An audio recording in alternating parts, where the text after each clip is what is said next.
Most teams don't fail because people stop trying. In fact, many teams fail while effort is increasing. People move faster, they talk more, and work harder, yet progress still slows or disappears entirely.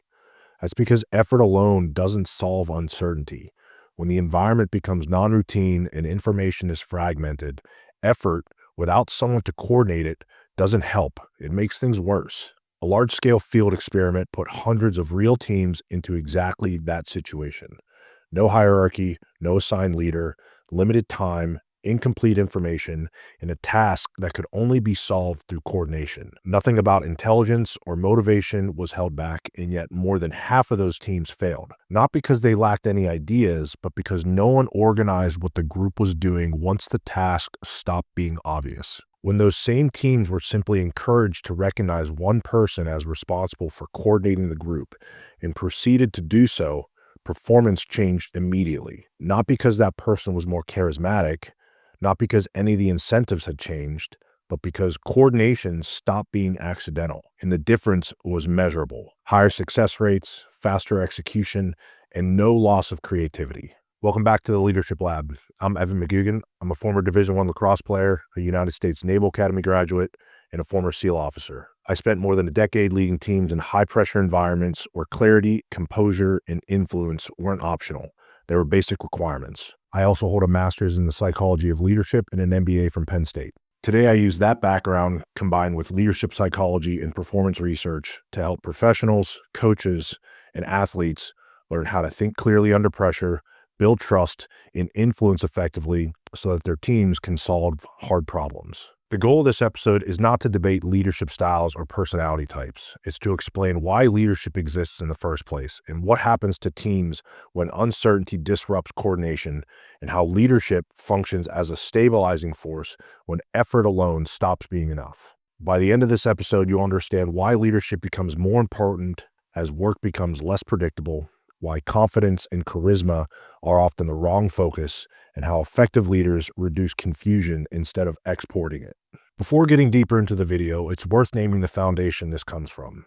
Empirically, this episode is grounded in a large-scale field experiment called the value of leadership, which directly tests what leadership does in flat teams under uncertainty. Conceptually, it draws on emergence-based leadership theory, particularly a study titled Putting Emergence Back in Leadership Emergence, which treats leadership as a coordination process that arises when systems become uncertain rather than a personality trait. In the value of leadership study behind this discussion, teams participated in escape rooms filled with lockboxes, hidden clues, symbols, codes, physical constraints. Some information was visible immediately.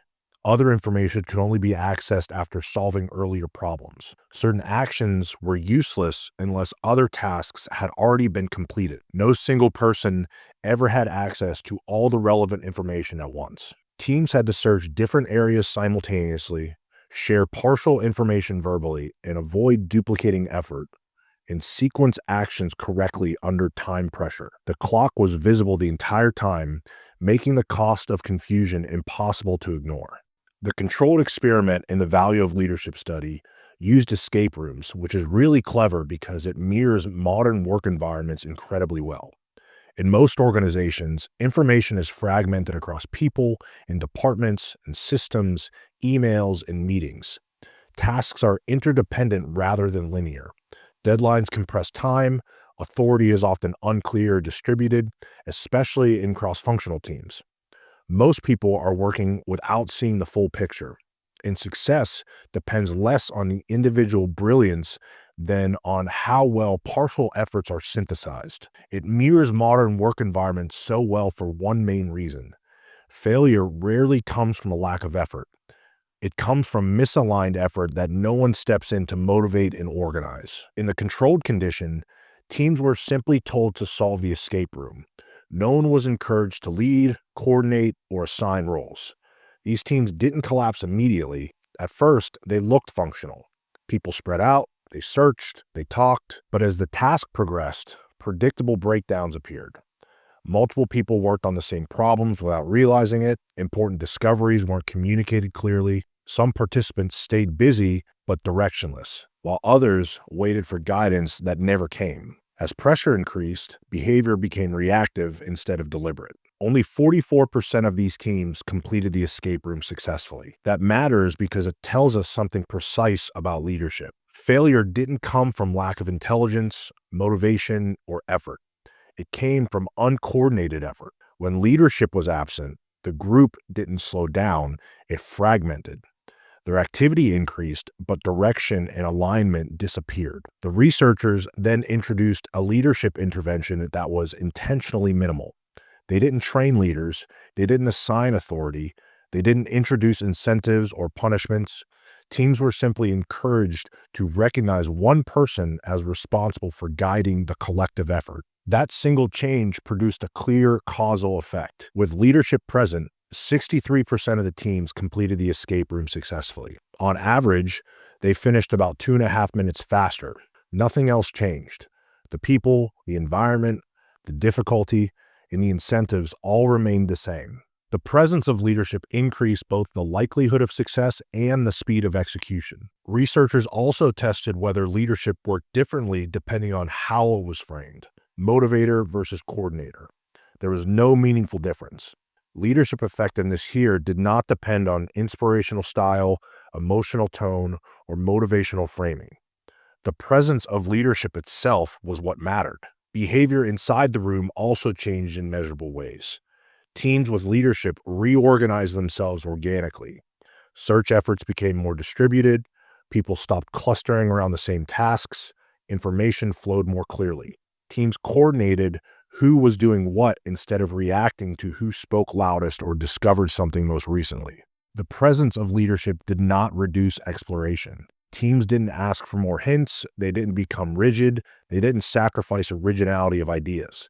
Leadership improved coordination without reducing creativity whatsoever. From these results, we can responsibly infer several things. Leadership functions primarily as a coordination mechanism rather than a motivational one, especially when uncertainty is high. Its value comes from organizing attention, effort, and sequencing, not from increasing enthusiasm alone. Leadership effectiveness may actually be less about who leads and more about whether leadership is present at all to coordinate action, at least to some degree. Realistically, I think the more complex the task becomes, the more competent the person coordinating action will need to be. The point is that someone needs to be zoomed out enough to synthesize information and coordinate action during complex, non-routine, information-dense, interdependent, and time-compressed tasks. The advocates for egalitarian work environments may not like to hear this, but flat hierarchies don't eliminate the need for leadership.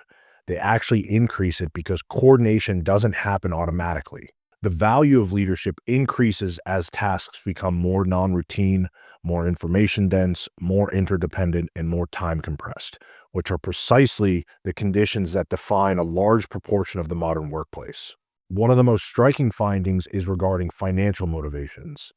The performance improvement from leadership is comparable to the improvement produced by financial incentives, at least according to this study. The implication is that organizations routinely underinvest in leadership because its value is invisible until coordination fails.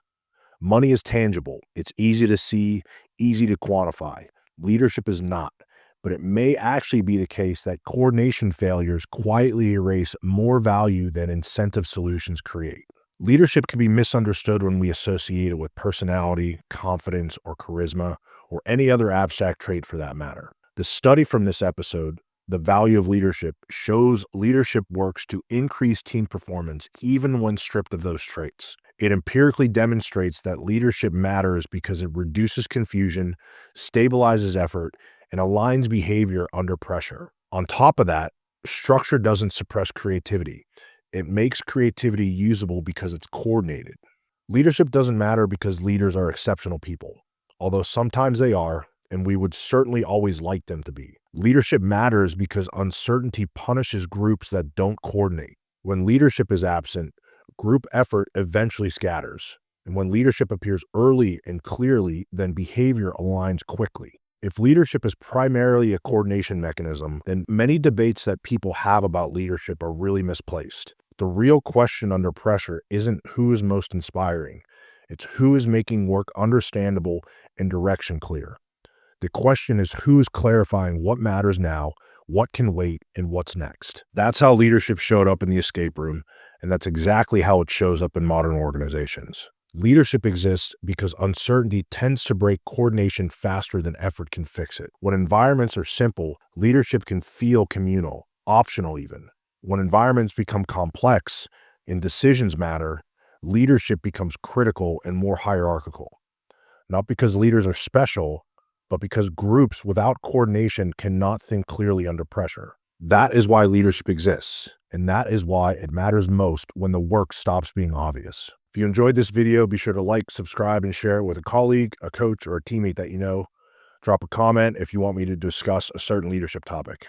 If you want weekly intel drops on leadership psychology and insights that help you think clearly, lead with composure, and motivate your team in high-pressure moments, subscribe to the email list through the link in the description or in my bio.